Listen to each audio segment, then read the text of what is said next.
సూక్తులు చెప్పినప్పుడు ఒక మాట చెప్తారు పెద్దవాళ్ళు. అందులో అంటారు, ఏదో మాతా సమన్నాస్తి శరీర పోషణం, భార్యా సమన్నాస్తి శరీర తోషణం, చింతా సమన్నాస్తి శరీర ఖేదనం, విద్యా సమన్నాస్తి శరీర భూషణం. మాతా సమన్నాస్తి శరీర పోషణం, అమ్మలా ఈ శరీరాన్ని పోషించేవాళ్ళు లేరు. పసితనంలో దీనికి పాలిచ్చి పోషించింది అమ్మ. ఆ అమ్మ లేని నాడు ఈ శరీరం ఎలా నిలబడుతుంది? మాతా సమన్నాస్తి శరీర పోషణం, భార్యా సమన్నాస్తి శరీర తోషణం.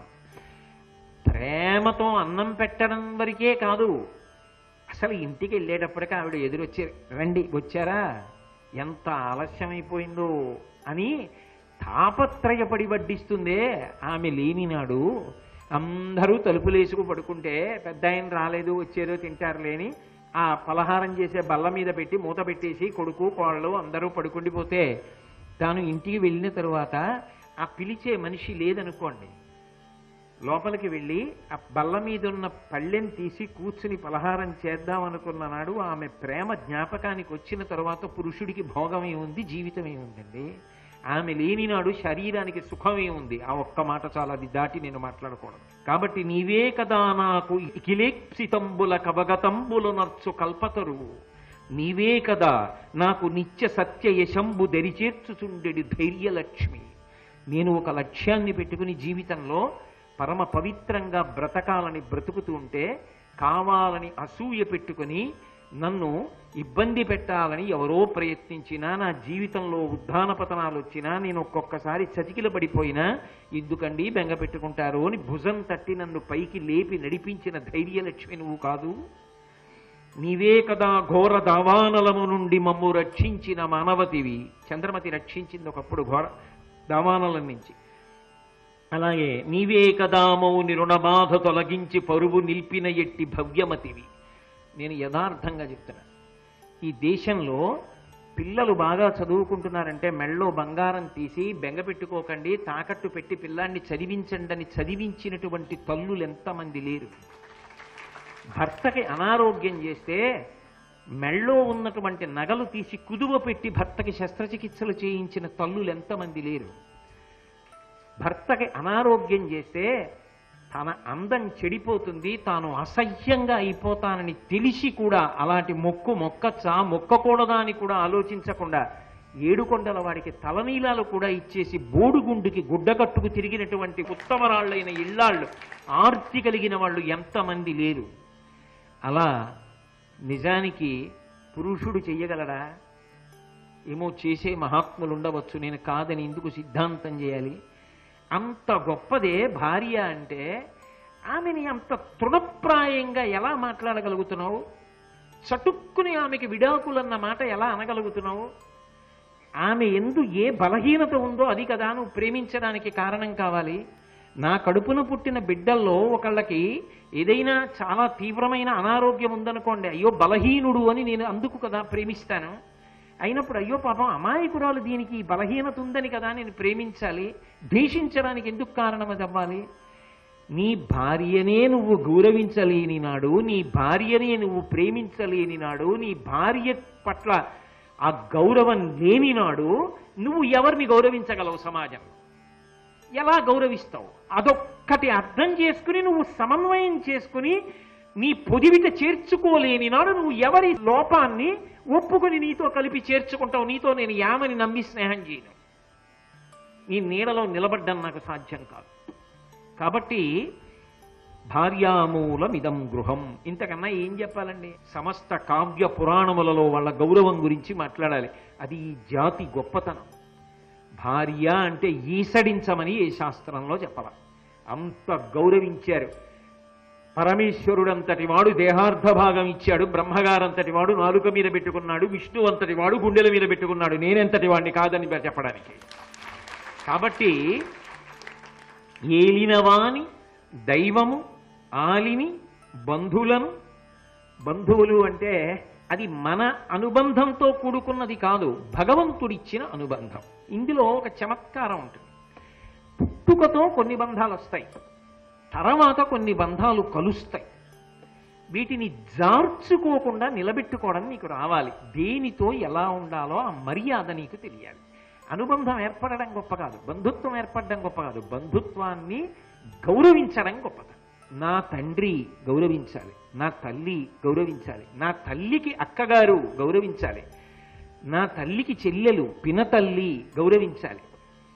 ఇవన్నీ గౌరవిస్తూ వెళ్ళడం అలవాటైతే జీవితంలో కొత్తగా బంధాల్ని కలుపుకుని గౌరవించడం నీకు అలవాటు అవుతుంది. అసలు తోడబుట్టిన చెల్లితో అనుబంధం లేదు, తోడబుట్టిన చెల్లితో బావగారితో అనుబంధం లేదు, తోడబుట్టిన తమ్ముడితో అనుబంధం లేదు, మరదలితో అనుబంధం లేదు, కొత్తగా వచ్చిన చెల్లెలితో బావగారితో నాకు ఎలా ఉంటుంది? ఇది ఒక్క గొప్ప సంతోషం జీవితంలో. భగవంతుడిచ్చిన అపూర్వమైన కానుక. నీకు ఒక చెల్లినిచ్చాడు, ఇప్పుడు ఇంకో చెల్లినిచ్చాడు. అందుకే లోకంలో ఒక సామెత ఉంది, పురుషుడికి వృద్ధాప్యం వచ్చిన తర్వాత గొప్ప కానుకలు రెండిస్తాడు ఈశ్వరుడు. ఏమిటా రెండు కానుకలు అంటే అల్లుడితో భోజనం, మనవడితో ఆట. ఈ రెండు గొప్ప కానుకలు. ఈశ్వరుడు ఇంత గొప్ప కానుకలు ఇచ్చాడు. ఇవన్నీ దూరం చేసుకుని ఏవో కారణాలకు బ్రతుకుతానంటే ఆయన ఏం చేస్తాడండి? ఆయనదా తప్పు? అనుబంధములను గౌరవించడం నేర్చుకో, పరమ ప్రేమ పురస్సరంగా కలిసి మెలిసి జీవించడం నేర్చుకో, బంధుత్వములను కాపాడుకో, రక్షించుకో. మనసుని నిగ్రహించడంలో అత్యంత ప్రధానమైన విషయం ఏది అంటే, మీరు ఏది వింటున్నారన్న దాని మీద మీ మనసు బాగా ప్రభావితం అవుతుంటుంది. మీరు ఏది విన్నారో అది మిమ్మల్ని ప్రభావితుల్ని చేస్తుంది. మనసు ఏది పట్టుకుందో అది కలలో చూపిస్తుంది. అందుకే బాగా ప్రభావితం చేసేది ఏదంటే వాక్కు. ఆ వాక్కు మిమ్మల్ని మోసం చెయ్యాలన్నా కూడా చాలా జాగ్రత్తగా మాట్లాడాలి. ఇది మీరు బాగా పట్టుకోవాల్సిమా. మిమ్మల్ని మోసం చెయ్యాలి అని అనుకున్నాను అనుకోండి, అప్పుడు మీతో కఠినంగా మాట్లాడడం కుదరదు. మిమ్మల్ని బతిమాలి బామాలి ఎంతో ప్రేమ ఉన్నట్టుగా నటించి మాట్లాడాలి. అప్పుడు ప్రేమ ఉన్నదా చెప్పడం కష్టం, అది ప్రేమేనా చెప్పడం కష్టం. కానీ మరి ఎలా? అసలు మనిషి వినవలసి వస్తే మధ్యలో మాట్లాడకుండా ఎవరి మాటలు వినాలి అంటే ప్రేమ కలిగిన వాళ్ళ మాట వినాలి. అందుకు కదు విదురుడు ఒక గంభీరమైన మాట వేసేశాడు, నిమ్మిగలవారి నొల్లరు, ప్రేమ గలవారి మాట వినడు. ఎవరు ప్రేమ గలవారు? నాదిగా అనుభవిస్తేనే నాకు తృప్తి కలుగుతుంది అంటే కామము. నాది కాకుండా పోతే నేను అంగీకరించాను, అది నాకే చెందాలి, నాది కావాలి. అది కామము కాదు. నాది కావడం అన్నది కాదు అక్కడ ప్రధానం, అది ఎప్పుడూ బాగుండాలి. అది ప్రేమ. ప్రేమకి పర్యాయ పదాలుగా భగవంతుడు కొంతమందిని తయారు చేస్తాడు. ఎందుకు తయారు చేస్తాడంటే వ్యక్తికి అభ్యున్నతేది ఎలా కనిపెడతాడు నాకు చెప్పండి.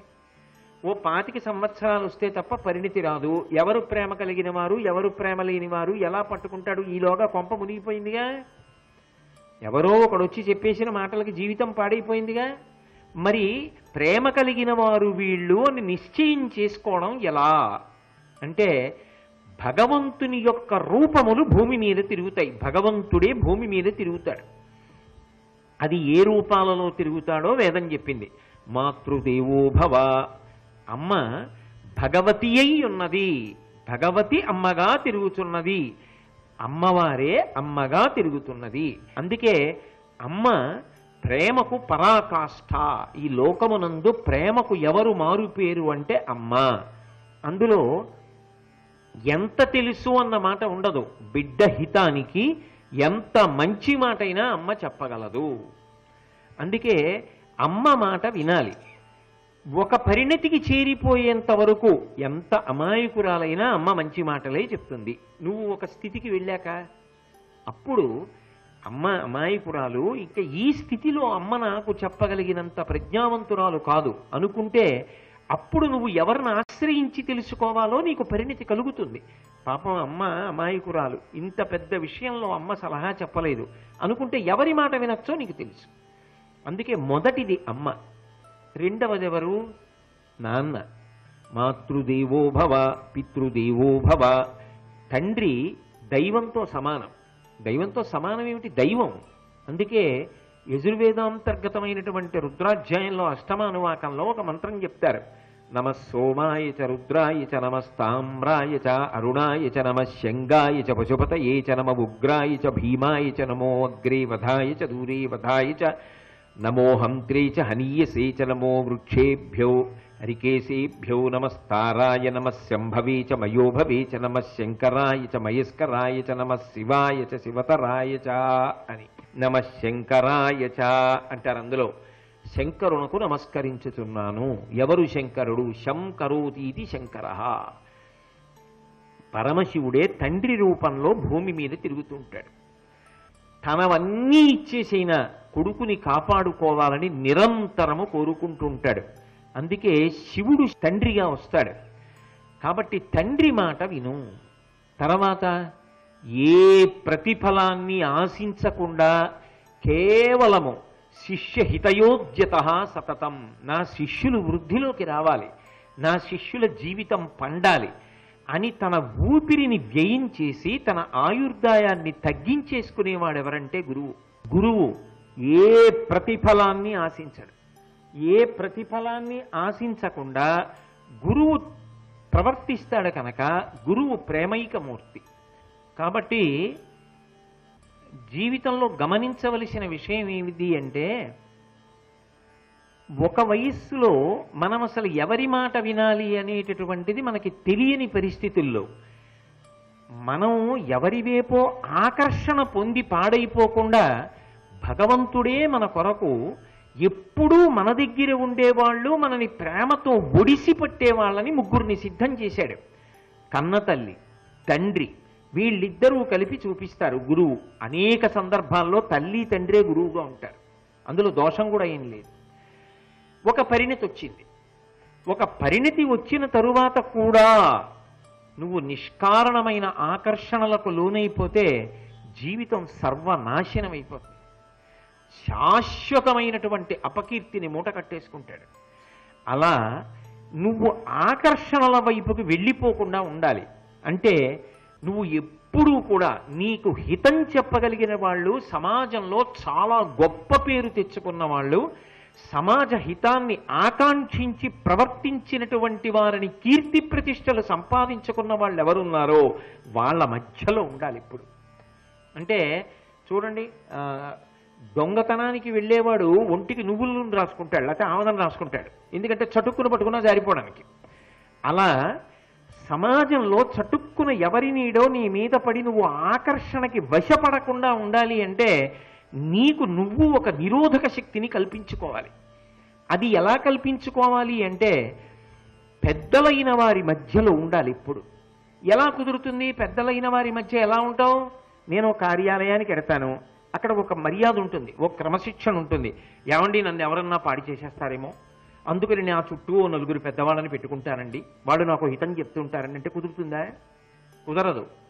అప్పుడు స్వామి వివేకానంద నీతో పుస్తకం ఒకటి పట్టుకెళ్ళు, ఏమవదు, ప్రమాదం ఏం సంభవించదు. నీ సొరుగులో వివేకానందుడి పుస్తకం ఒకటి పెట్టుకో. ఎప్పుడైనా నువ్వు దారి తప్పుతున్నావేమోనని నీకు అనుమానం వచ్చినా, అసలు ఆ అనుమానం రాకుండా నీకు మధ్యలో 10 నిమిషాల వ్యవధానం కలిగిన ఆ పుస్తకం తీసి ఒక్క పుట తిప్పుతుండు. ఇంటి దగ్గర ప్రతిరోజు ఒక్క అరగంట మహాత్ములు చెప్పిన విషయాలు ఒక్క అరగంట చదువుకో. రాత్రి కూడా ఒక్క అరగంట మంచి పుస్తకాన్ని తీసి పఠనం చెయ్యి. నీకు ఏది నచ్చిందో దాని ముందు 2 తెల్ల కాగితాలు ఉంటాయి, అక్కడ వ్రాసి ఆ పుట సంఖ్య వేసుకో, అట్టి పెట్టుకో. ఇప్పుడు నువ్వు ప్రభావితుడు అవుతూ ఉంటావు.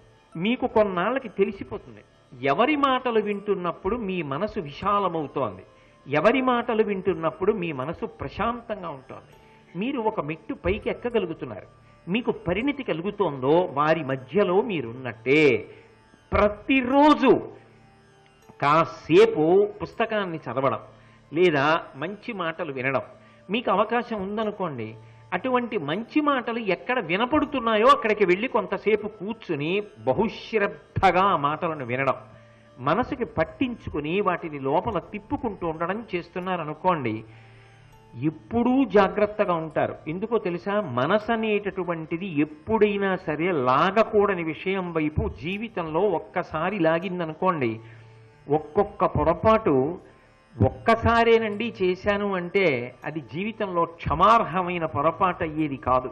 ఒక మంచి విషయం జరుగుతుంది అన్నారనుకోండి, నాకు ఏ ప్రతిబంధకం రాకుండా అవన్నీ నేను వినేటట్టుగా ఈశ్వరుడు నన్ను అనుగ్రహించుగాక అని కోరుకుంటారు ముందే. అంటే అదొక మంచి మనస్సు, అది భగవంతుడు ఇవ్వాలి, అది మనం కోరుకుంటే వచ్చేది కాదు. అందుకే కొన్ని కొన్ని మాటలు మనసులో అలా జ్ఞాపకం ఉండి అవతల వారి మీద చాలా ఉన్నతమైన అభిప్రాయం ఏర్పడడానికి కారణమవుతాయి. అవి ఏదో కూడబలుక్కుని తయారయ్యొచ్చి మాట్లాడదామంటే మాట్లాడే మాటలు కావవి. అవి మనసులోంచి ఒక్కసారి ఉప్పొంగి రావాలి ఆ మాట.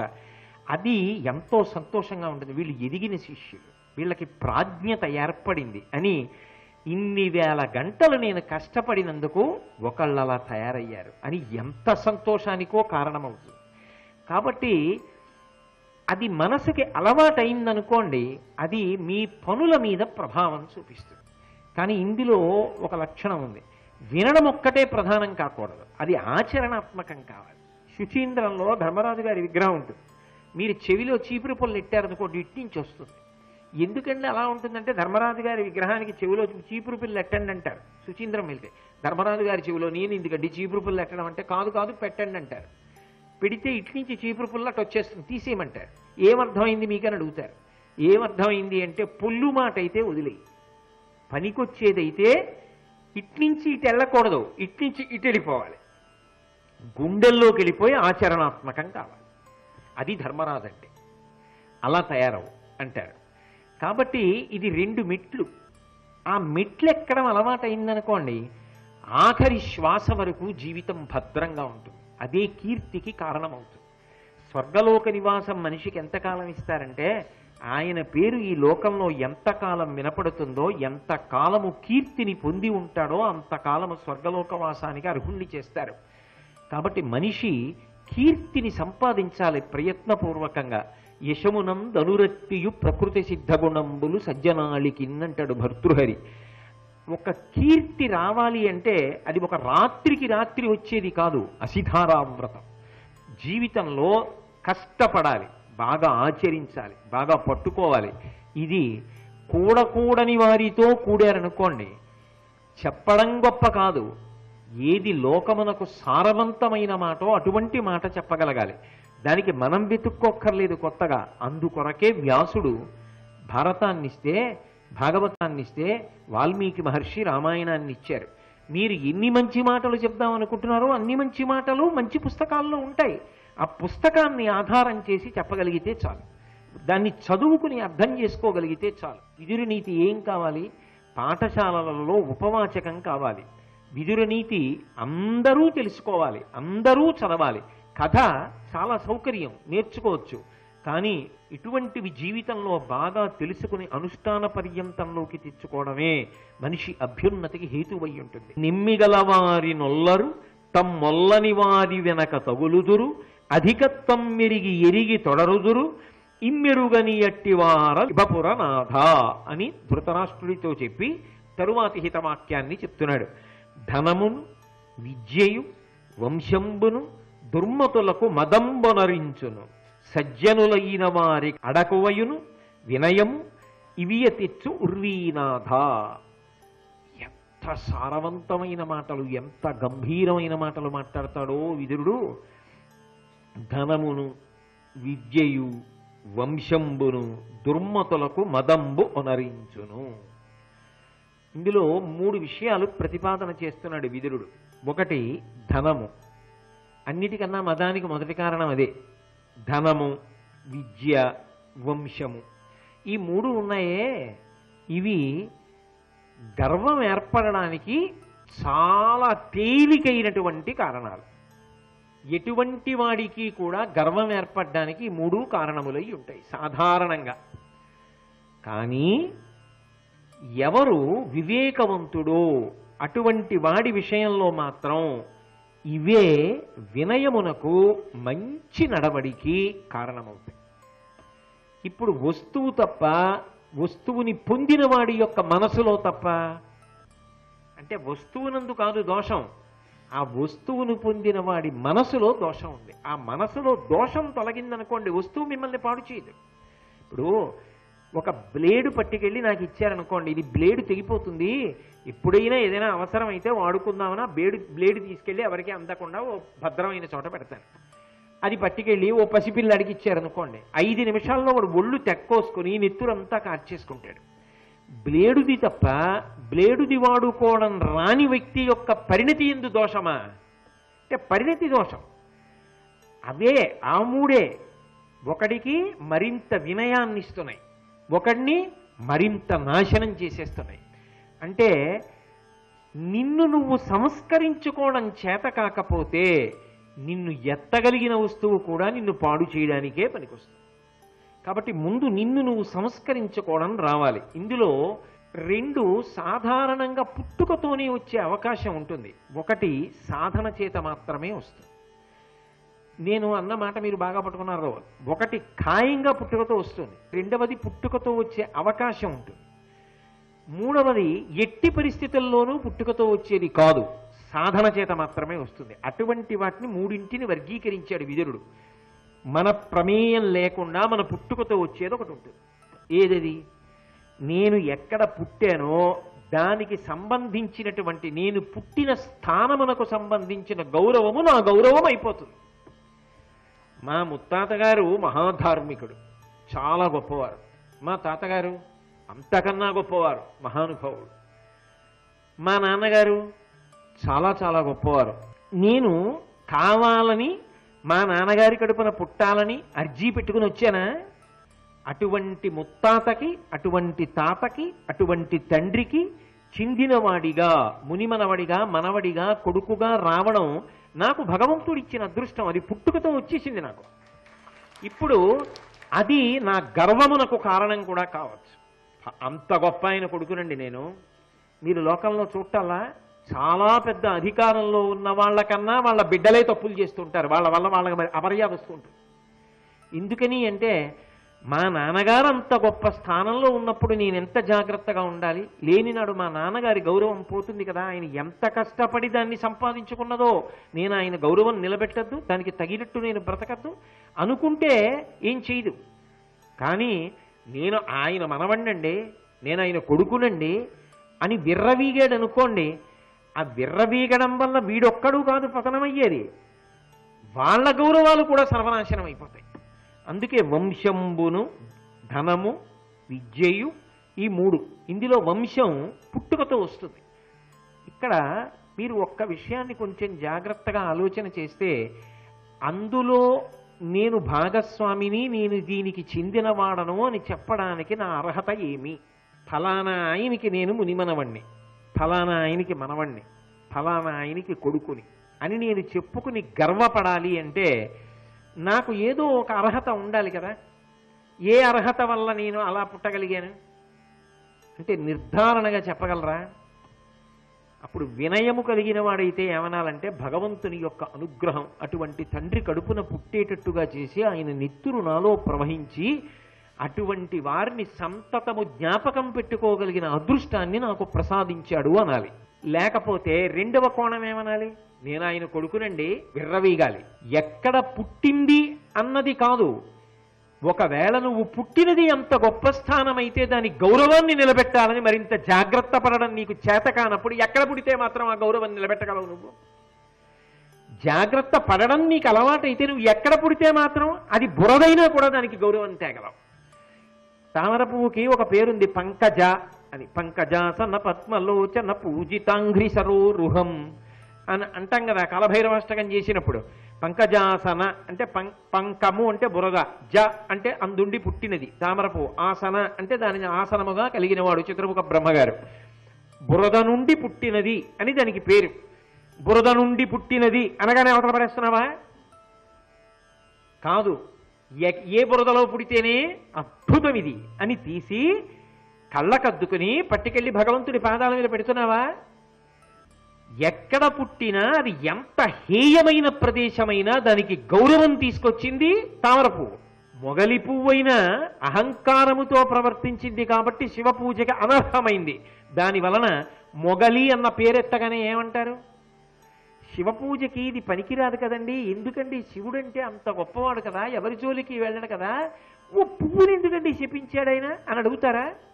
అడగగానే ఓ కథ చెప్పాలా శివమహాపురాణంలోంచి, ఇది తగుదనమ్మా అని ఎక్కడి నుంచి పడింది? శివుడి తల నుంచి పడింది. అబద్ధపు సాక్ష్యం చెప్పడానికి ఒప్పుకుంది. ఒప్పుకున్నందుకు ఏమైంది బ్రతుకు? పూజ లేకుండా పోయిందా? అది మొగలికి చెందిన పువ్వు అయింది కాబట్టి మొగలి పువ్వు అన్నందుకు మొగలి జాతి అంతా అప్రతిష్ట పాలైపోయిందా? బురదలో పుట్టినంత మాత్రం చేత తామర పువ్వుకి తక్కువతనం వచ్చిందా? బురదకి గొప్పతనం తీసుకొచ్చింది కదా, బురదలో పుట్టిందండి అని. ఇంత గొప్ప పువ్వు బురదలో పుడుతుంది అని బురదని కూడా ఎంతో గౌరవించవలసినటువంటి స్థితి కలిగి, ఆ తామర పువ్వు బురదలో పుట్టి అమ్మవారి పాదములకు చేరితే అమ్మవారు ఏం చేస్తుంది? మనని సంసార పంక నిర్మగ్న సముద్ధరణ పండిత, సంసారమన్న బురదలోంచి పైకెత్తే అమ్మవారి పాదపద్మమని మనం పిలుస్తున్నాం. కాబట్టి వంశము ఒకడికి జాగ్రత్తకు కారణము. అయ్యో నేను ఇలాంటి తప్పు పని చేస్తే, చెయ్యకూడని పని చేస్తే మా తాతగారు ఏ లోకంలో ఉన్న ఏడవరు, మా ముత్తాతగారు ఏడవరు, మా నాన్నగారు ఏడవరు, ఇటువంటి దౌర్భాగ్యుణ్ణి కన్నాను కదరా అంటారా? అనరా? ఏడుస్తారు కదా. 3 తరాల వరకు పితృస్థానంలో ఉండాలి కదా.